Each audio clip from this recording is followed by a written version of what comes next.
Hello everyone. In today's video, I'm going to be making and canning Mexican corn, and I'll be using my Nesco Smart Canner to can it. And of course, it'll work just as well for the carry if that's what you have. I'm Rebecca from StockingMyPantry.com, where it's all about small batch canning made easy. So let's go ahead and get right into it. Okay, so first I want to say that I got this recipe from the all-new Ball Book of Canning and Preserving, and I'm actually doubling the recipe. The recipe was for 4 pints, and I only am making 5 pints because that's what fits in the Nesco canner. But when I looked at the ingredients, it just seemed like it would be more liquid than corn. And so I'll kind of talk about that process as we go through it. So for 5 pints, I am using 2 pounds of frozen corn that has been thawed, and it is completely thawed. It's not icy or anything at all. Okay, so, and that's very important. You never want to, you can can frozen corn, but you got to make sure it's thawed, or if you put it in and it's still icy, it could break your jars when you're doing the processing. Okay, and the actual recipe calls for 3 cups. If you double it, that would be 6. It just so happens this is 5.5 cups, but that's close enough. Okay, the next thing is you need 2 cups of bell peppers, and it can be any type of bell pepper. You can see that I am using a combination of red and green. I actually have 2 bell peppers. The red was larger, and then there's the green. So I'm just going to dump that in.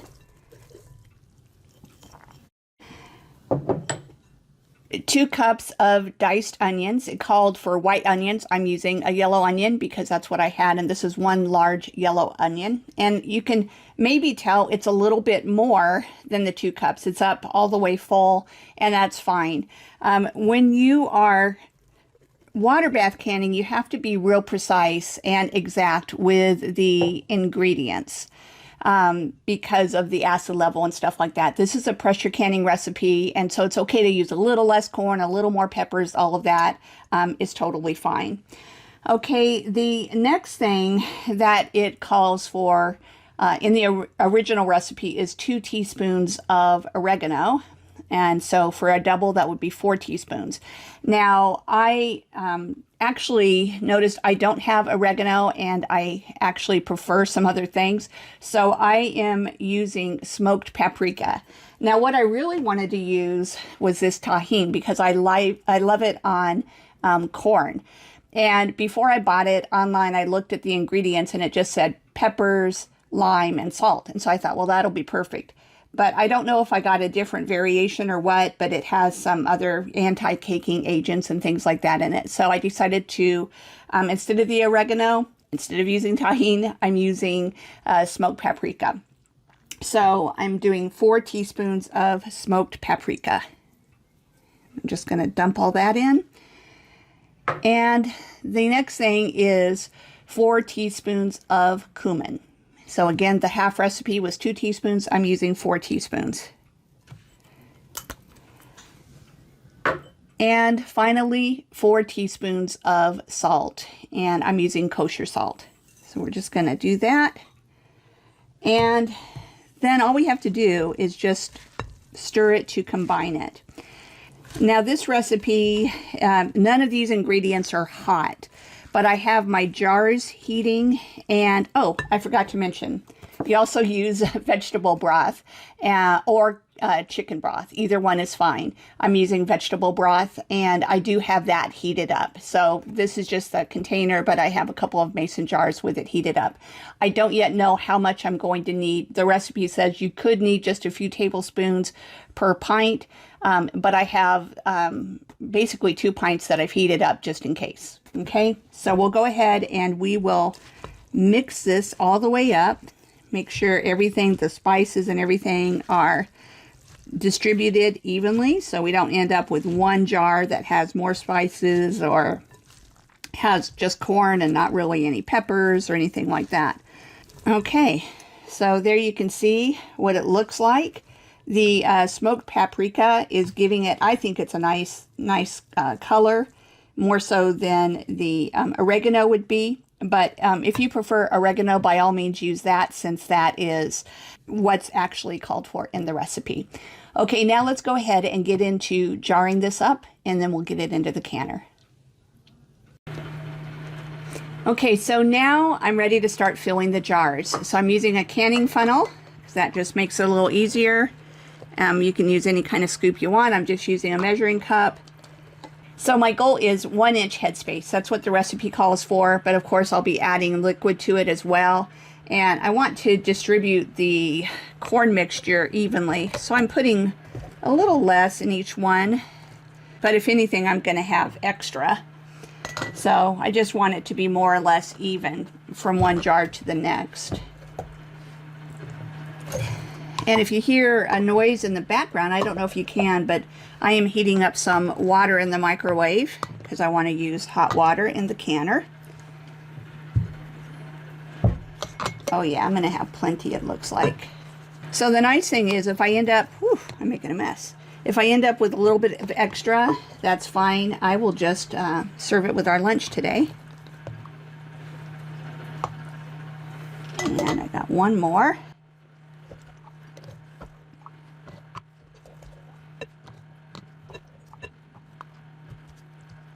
That one might be a little full, but I'll adjust them after I put in the broth. If I need to take some out of one and put it in another one, then that's what I'll do.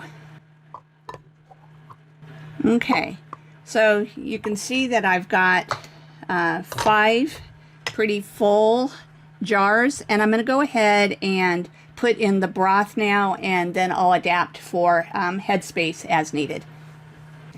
Okay, so now we're just going to add in the broth a little bit at a time. And let me move this one out of the way so hopefully you can see what I'm doing.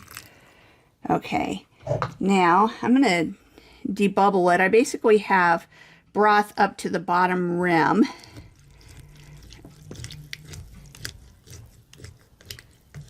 And you can, if you don't have a headspace measuring tool, the rings around the bottom are a pretty good indication. And so yeah, that's the maximum. That's basically 1 inch that I have there, 1 inch of headspace. So I'm going to put that aside. And I'm just going to continue with the other jars.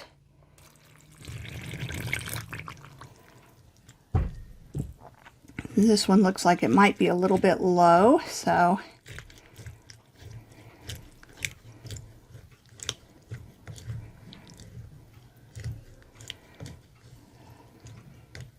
I'm going to put just a tiny bit more of the vegetable broth in. Okay, perfect. All right, and I will continue to fill the rest of the jars with broth, and then I'll bring you back for the next step. Okay, so now we're ready to wipe the rims and put the lids on. And first I just want to tell you that I used a whole pint, basically about 1.5 pints of the broth is how much I needed to use. Okay, so I'm just dipping a paper towel in vinegar and wiping the rims. And then I'm going to put a lid on, fingertip tight. So basically until there's a little bit of resistance and then just a tiny bit more. And I'll do the second one.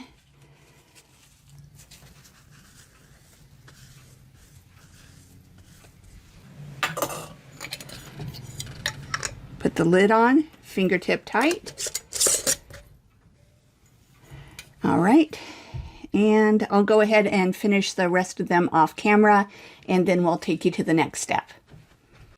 Before I fill the canner, I just wanted to show you how much I have left. So just a tiny bit. So I do think that the amount that I made is perfect for 5 pints. This little bit, I'll just simmer it until the peppers cook today and serve it with our lunch. Okay, so now let's go ahead and fill up the jar, or fill up the canner. Okay, so the first thing that you do is you put in this rack that comes with your Nesco canner. You just put it in the bottom, and you put in 8 cups of hot water.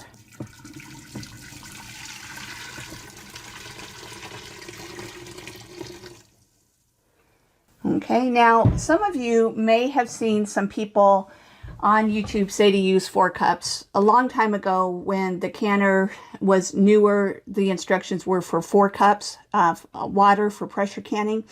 And I think they found out that wasn't enough. So it's been increased to 8 cups. Okay, now I'm just going to put each of the jars in. These jars are not overly hot. I did have hot jars and hot broth, but they're not overly hot, so I'm just using my hands. If they were hotter, then I would use my handy dandy jar lifter, which I will use when I take them out. But anyway, so you'll see that they fit in perfectly. Kind of a tight fit, but it does fit. So, all right. So there we have the jars filled, and of course, since this is pressure canning, the water doesn't cover the top of the lids, the top of the jars like it does with water bath canning. So now we'll go ahead and move on to the next step. Okay, so now that the jars are all in, we're going to close the lid. Now, I don't know why, but the instructions say when you first put the lid down to have it on airtight. We're going to change that in just a minute. But you put the lid down, turn it into the locked position or the closed position, and then switch the valve to the exhaust position. Now, even though this is pressure canning, we're going to start off with exhaust. All right, so now over here, we're going to select high for high pressure, and the time for pints of corn is 55 minutes, and we will press start. And you'll see that the digital chase is happening. It's going to take a while for this to get all the way hot. Now, I just want to mention that with water bath canning, you add more time on. With pressure canning, you do not add more time on. However, you need to make sure and use the right valve. Due to my altitude, I'm using the green valve. If you're 1,000 feet or under, use the black valve. But the nice thing about this is once it hits the right amount of pressure, on the control panel here, it will say E10. Now, it already did that, and I missed it. I didn't get my camera turned back on. But you can see it says E9 now. It's going to count all the way down to E0. And then at that point, I will switch the valve to airtight. Okay, it's now at E1. And as soon as it hits E0, I will switch it to airtight.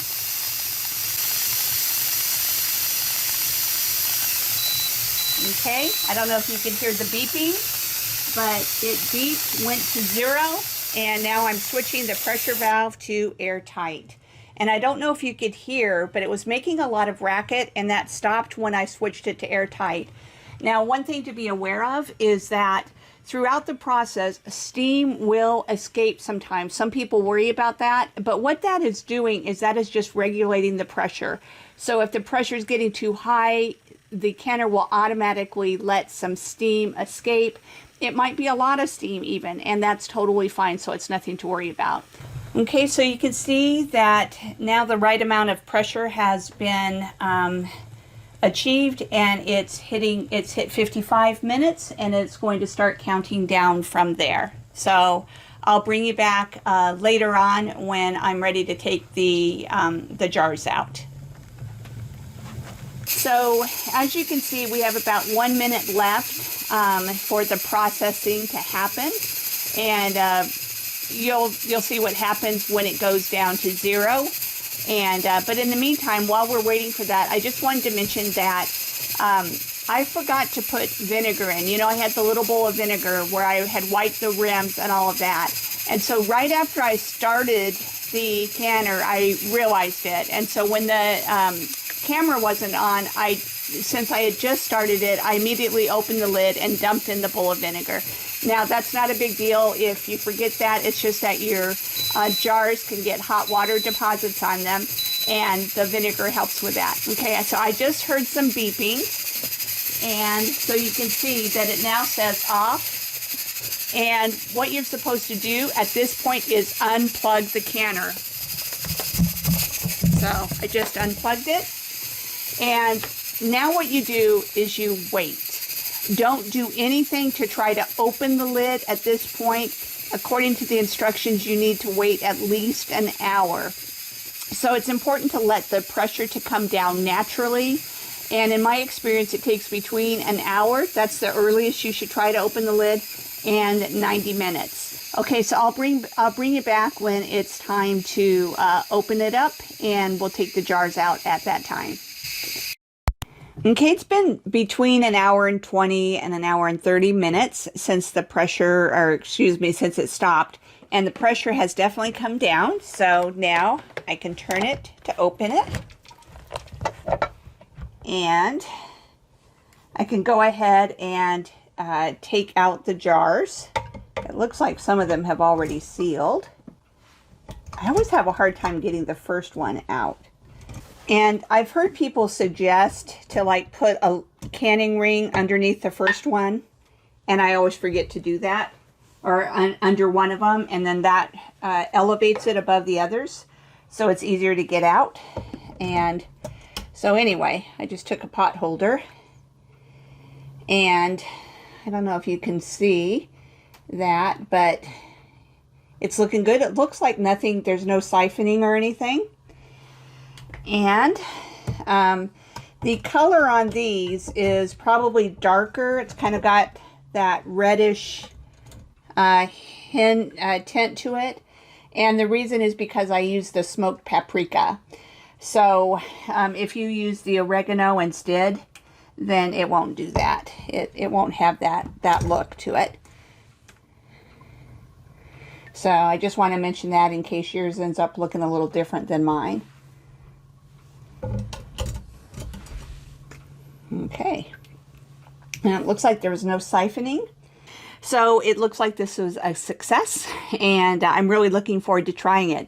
There was that little bit extra that didn't fit into the jars, and we did give that a try for lunch, and it did have a very good flavor. It was a little bit salty though, so personally I'll probably use about half as much salt next time as I did this time. So anyway, I hope that you enjoyed this video. If you did, I would really appreciate it if you would like the video, and if you haven't already done so, if you would subscribe to my YouTube channel. Thanks so much, everyone. Have a great day.